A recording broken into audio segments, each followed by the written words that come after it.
Hawks Nation, what is going on? Welcome to another edition of the HawksFanTV podcast. I am your host, Mac. I'm here with my beloved co-host, HawksFanTV AJ. Excited to have you on again, my man. Thanks.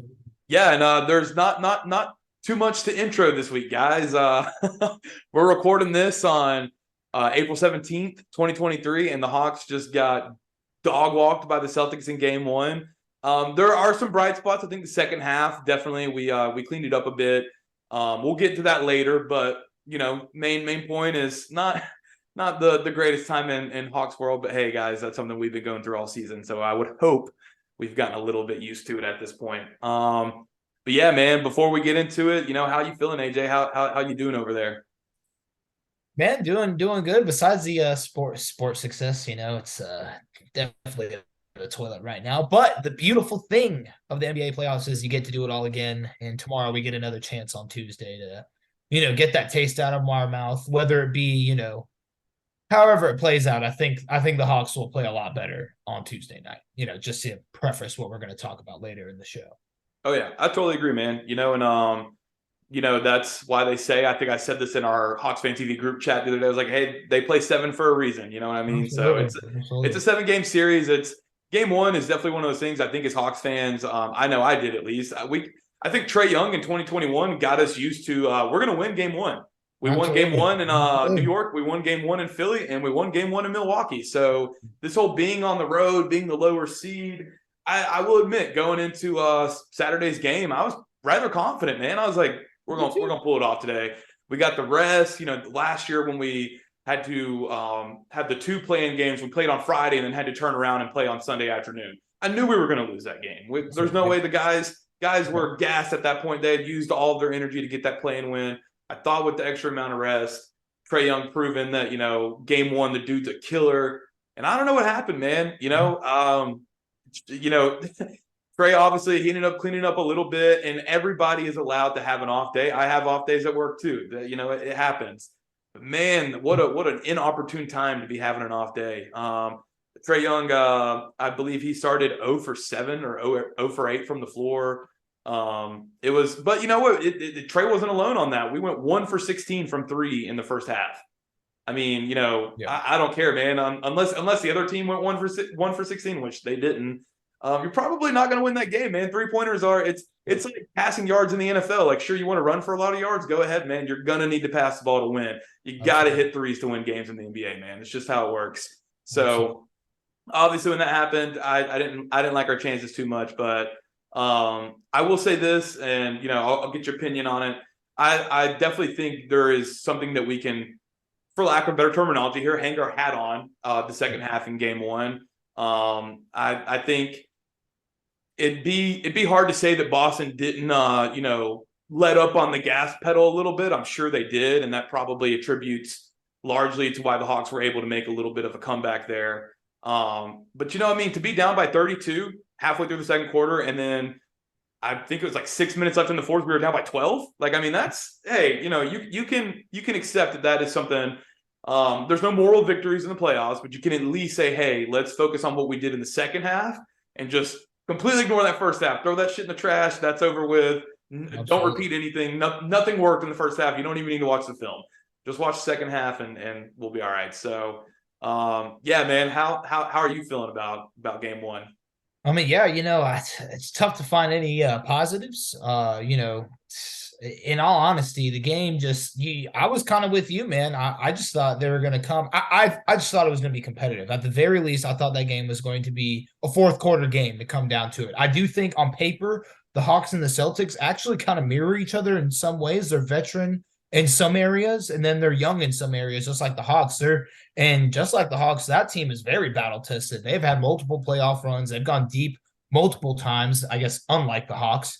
But, this team knows, how to play during this time of year. So I was ready wholeheartedly for a great Boston challenge. But, man, the Hawks like you said, what the bet? I mean, when you shoot like that, you're not going to win a regular season game, a recreational game, a high school game. I don't care what it is. When the discrepancy on the three-point line in modern basketball is how you alluded to, a deficit that big, it's not going to translate to winning basketball. So, something you and I were talking about off air was a Miami game where it seemed like, man, that's what gave you it was the first game we had seen all year where we hit threes, we were in the paint, we were Those playing dogs, defense, we were man. moving the ball around. I mean, everything looked like, and so you're coming, like you said, to this game being like, man, the Hawks, they got some good stuff heading into this one, and fortunately, it just didn't translate from the playing game. Oh yeah. No, man. I mean, I love to see it, to talk more positively about the Hawks than last week. I love to see that game against Miami, man. That's a team that, has always outmuscled us. I won't say always, but at least in recent years, has outmuscled us, outworked us, outgrinded us. The Heat culture, man. Well, we Yeah, out Heat cultured them in that playing game. Everybody's seen the stats at this point. Out rebounded them 63-39. Come on, man. absolutely. 22-6 offensive rebounds. Like, that's insane. I mean, but basically all of them by Clint Capella and Big O. Those dudes got their Huge money's game. worth of pay. Clint played a huge game. That's an all time Hawk game right there Oh for yeah. for Oh what yeah. was at stake. That was a great performance by Oh Clint. yeah. No, that was incredible. We outscored them on second chance points by 20 points, 26-6. And then you go look at the stats against Boston, and they're not as lopsided. Yeah, But we did. We got two. I mean, it's only two, but two more offensive rebounds than them. That's two more second chances that we got. They out rebounded us overall. But I mean, the point I'm making is that it's hard to look at some of the statistics and watch the game against Miami and not be like, how did the Hawks win that game? Well, they won it by controlling the boards and absolutely. just never giving the Heat a second chance, No, And then you go and watch game one against the Celtics, and the stats honestly kind of show me that maybe the Hawks were getting more rebounds than I realized. But as I'm watching it, I'm just like, damn, man, I know it's been a few days. Maybe you guys are a little tired, but what happened, And it's the it's effort. It's the effort. exactly, and then the effort, and that's where I was getting at. It's the idea that the Heat were the monkey on the Hawks' back, right? Yeah. Like they had to beat them, man. They've had our number for so long. I don't know if they feel that way about the Celtics. You know what I mean? They may just feel like they're a very great team. We really respect them, and that's warranted by the Celtics. Point I'm really making though is that it just didn't feel like the same tenacity was there. Uh, Absolutely. but that's something that I think, we could be sitting in a room with the players right now and they're probably like, yeah, you guys, yeah, you're not wrong. We weren't out there busting people's heads like we were in Miami. Yeah. So I'm hoping to see that in Boston. But I will say this, knowing this team and knowing how they react to the home environment, if it doesn't happen in game two, I'm gonna put my money on that it'll happen in game three. Where Absolutely. I don't want to make a guess yet. We'll do that towards the end of the show about the rest of the series. I do think the Hawks can win it, but I also think the possibility of being gentlemen swept, meaning lose both games in Boston, win that game three with a bunch of emotion behind it like we did last year, and then dropping 4 and 5. That certainly could happen. But I think game two, if the Hawks want to win the series, I think game two is becoming a must win, honestly. Yeah. I agree, especially you want to allude it to the run that we had, a couple years back. They won road games, big road games, and that's what it takes to go far in the playoffs. I mean, unless you're just a dynamite team, which you even see, those are flashes in the pan when you even span over decades about teams just rolling through the playoffs. Nowadays it's so competitive, and you have to win road games, and the Hawks they have to. I agree with you. I do believe this is a must-win game because, like you said, you either got to win one here, or you got to win one down the line. So you might as well split it, come back home, and then you Right. kind of control the series in your own hands. So, I'd love to see a lot of those things that they did against Miami. I think you're right. I don't know what it was. Was it effort or maybe the moment? But I mean, you're watching that first quarter, and Jaylen Brown and Jason Tatum are just walking to the rim. It seemed like. I mean, these guys are getting layups that I think I might have had a chance to hit, honestly. And it's just didn't look like playoff level intensity, which was I'll give Quinn Snyder a little knock too. Something I expected a little bit for the team to be well prepared. That's something that has put a lot of other past Hawks coaches under ire too. So I would think in a playoff situation, our team would have been a little bit more prepared for the moment. So I hope again, game two that script flips a little bit. Oh yeah. No, I mean that's a good point, man. I don't think anybody from game one is clear of criticism. You know what I mean? Yeah, So yeah, absolutely. I definitely think Quinn deserves a little bit. I'll say this. I think game one, and that's where I mentioned the Trae Young in 2021 winning those game ones on the road. Like Yeah. I've watched enough NBA playoff basketball in my life. The lower seed game one on the road, they don't normally win, believe it or No. not. So I'm just saying, maybe, Quinn has the mentality of like, hey, like we're not viewing this as a must win, like Yeah. we just got to go out there, maybe figure out what works and what doesn't. And maybe that's what they did, who knows, I'm probably being a little too optimistic on that. There probably was, a little bit of failure. But to give him a little bit of credit, though, I do think, and this is something that I know we did talk about in the HawksFanTV group chat. I saw it on Twitter. I talked with my buddies about it. The game in Miami. All right. If Nate McMillan is our head coach, that is a completely different ball game. Okay, completely different. And I think the biggest thing, to be completely honest, and I saw a bunch of memes about it. And honestly, man, the memes about Nate McMillan are some of my favorite. But it was I can't remember the exact meme, but it was like Nate watching Jalen right now, and it's because Jalen was having an incredible game, and it's the idea of like, look, man, I get you may think he was a little young and maybe didn't have his head in the right space or whatever, or priorities were out of whack. Bro, the dude's a baller. Like, quit acting like that's what matters. What matters is, can he produce on the floor? That's what matters. Come on, man. So I think that was very refreshing to see Jalen and Onyeka play such big games in Miami, because I'm close to the point where I'm not saying, I want to keep our stars, obviously, but I'm getting to a point where I'm like, all right, as long as we keep Jalen and Onyeka, if we got to move other parts, move the other parts, man. But those two dudes need to stay Atlanta Hawks for a very long time. No, they're great players. I do want to pose you this question. What do you think about I'd say just the lack of us seeing him on the floor for big minutes, but AJ Griffin, he started so hot the season. I thought he was going to be, a key player for us around this time of year too, just the way he could shoot the ball. And seems like he's just kind of fizzled out of the lineup a little bit. Yeah, and I think that's the best way to put it. Not even just fizzling out of the lineup. His production fizzled out a little bit, which was, I feel like, to be a little bit expected. The guy, back in December, maybe even parts of January, was playing so well that I think, Paulo Banchero was going to run away with it, but he was probably like getting legitimate consideration for Rookie of the Year, just like Jalen Williams out of OKC. That dude came out of nowhere, and then February on, he was just balling, right? Yeah. So I feel like it's kind of reversed for AJ. I think his role diminished a little bit. I do think, I don't know why this is, but I do think Nate probably wanted to include AJ a little bit more in the rotation than Quinn has. That's at least something I feel like is, I don't know if the fizzling out was production, a coaching change, or what. I do know this. There's no way in hell that it's a character issue. Like, I'm not worried about that at all. Definitely not. Definitely not. Exactly. So point being is that I'm sure he's probably not that bothered by it in the day. Of course he wants to be out there, but I'm sure he recognizes, hey, I mean, I think he's still 19. He may have turned 20 at this point, but I'm a 19-year-old. It's the playoffs. Unless somebody gets hurt, I'm probably not going to see much time, So as much as I would love to see AJ out there, I actually bought his jersey when I was at the Warriors game. Like, I'm a big AJ Griffin fan, but I do understand that, I'll say this actually, but before I make that point, I do think if we get down 3-1, AJ could end up playing a lot of minutes in Game 5. Who knows? You know what I mean? This was more so due to injury, but I remember in the 2021 run, Trae Young was out for one of the games at home, and Cam Reddish went off. Yeah. And it was clearly this moment where Cam Reddish wouldn't have gone off if Trae was playing, because he wouldn't have had the opportunities, right? Absolutely. So maybe something like that does happen. I know that wasn't the exact same situation as being down 3-1.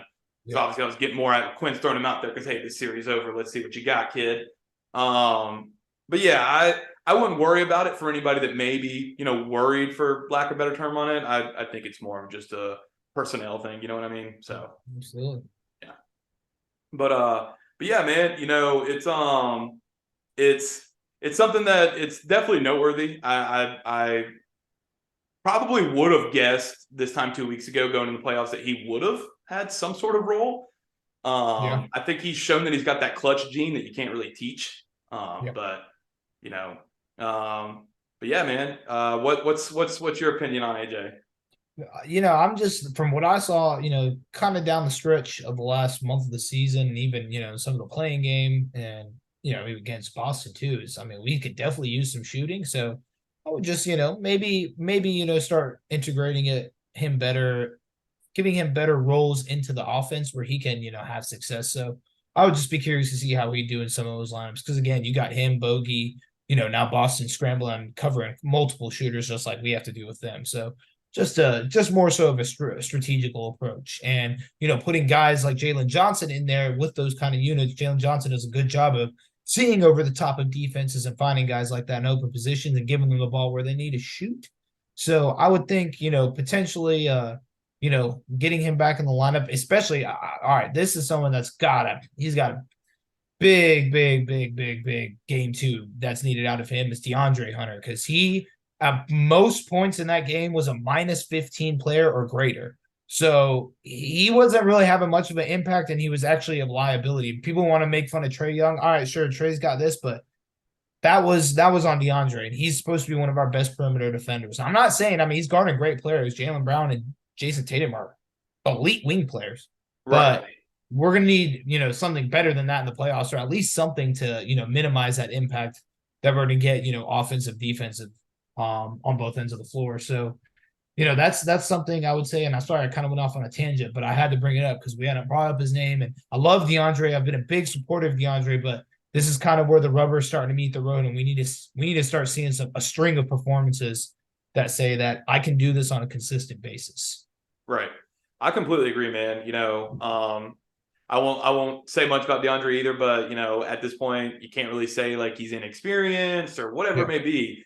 At this point, the consistency with DeAndre is a little glaring, honestly. It's when the dude's on, he's on, man, and he could shut down some of the best players in the league. But then when he's off, like you were mentioning in game one, you actually mentioned it before. You were saying that Jaylen Brown and Jason Tatum were getting like layups, basically. Absolutely. Yeah, guess who was defending them on those plays, man? It was DeAndre. So I don't know. Hopefully, it was just an off day for him. I went to the driving range yesterday.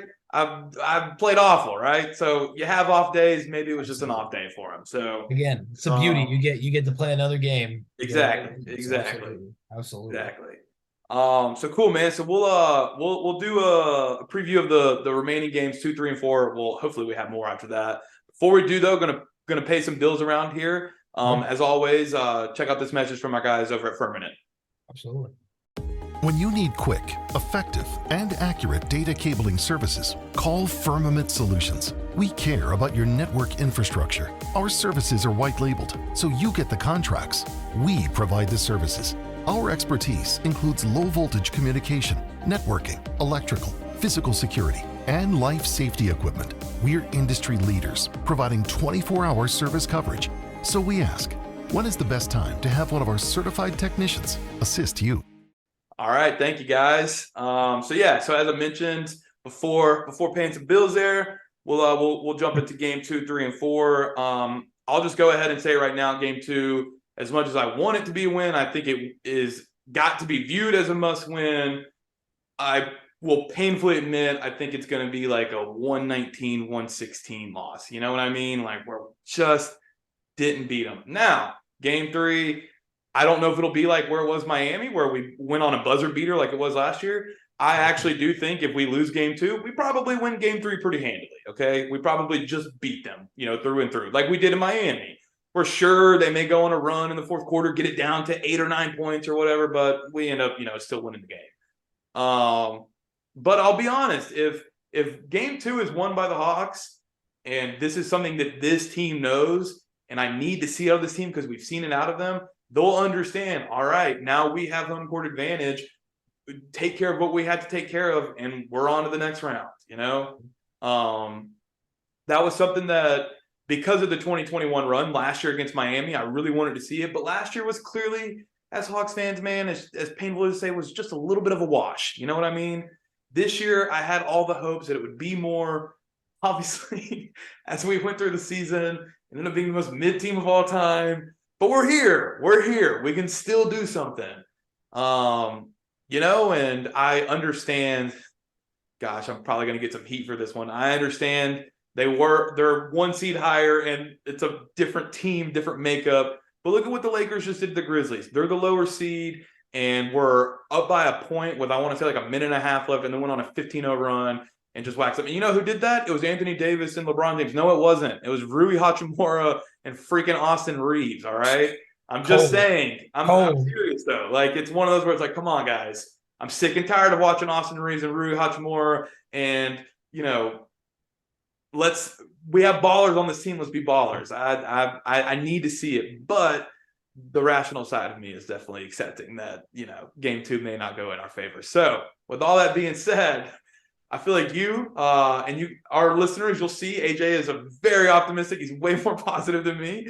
So with that being said, how are you feeling about game 2, 3, and 4? Yeah, I'm not gonna lie. I have stood by pretty much this series playing out this way. I think we do win game 2. I actually will personally be there for game 3, which I actually think we'll lose, and I think we win game 4. I've always thought the series would be 2-2 at some point, some way, and it pretty much will come down to a best of 3, whether it comes to the Hawks are a good team and a competitive team, and I think that they will give the Celtics, some problems and different type of matchups. From there on, I can't tell you what happens in a best of 3. Obviously, historically, we've never played well in Boston. I can relate to the first playoff run I ever watched the Hawks be a part of was when they played that Celtics team, back in 07.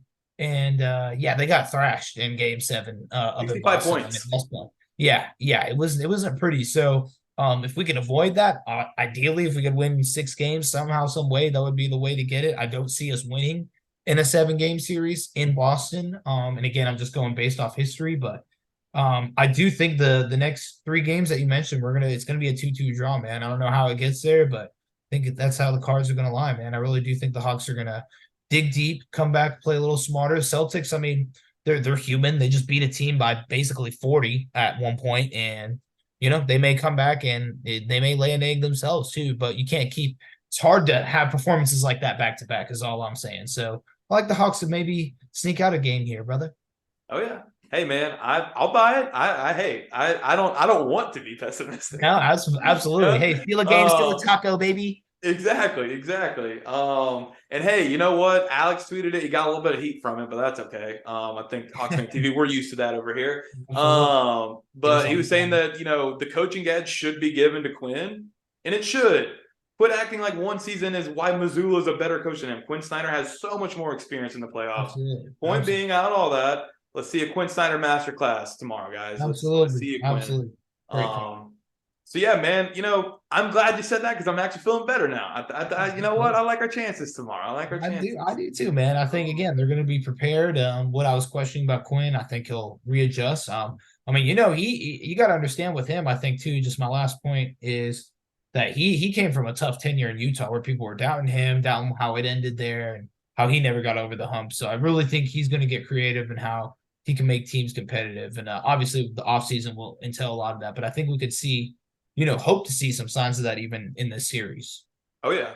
No, that's a very good point. I think that's when Quinn got hired, just real quick, that's what I loved is I feel like he's always been a dude that feels like he's got people to prove wrong. And obviously that's what our superstar embodies more than anything. He's got people he needs to prove wrong. You know what I mean? So that chip on your shoulder in sports can really help you out at times. It really can. So yeah, man, I'm feeling good about it. We'll wrap up the episode on that.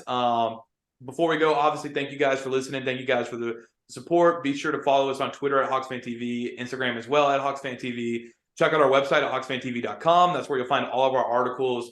AJ is our chief editor. He still writes a lot of them, but we have a team and they're all incredibly talented. I'm actually I read those articles, man. And I'm like, shit, man, this is straight from ESPN. So, those guys do a good job, man. Oh yeah. So thank you guys for the support. Be looking out for more content. I'll let you guys know we were talking about it off air during the off season with the podcast. We got some pretty cool ideas.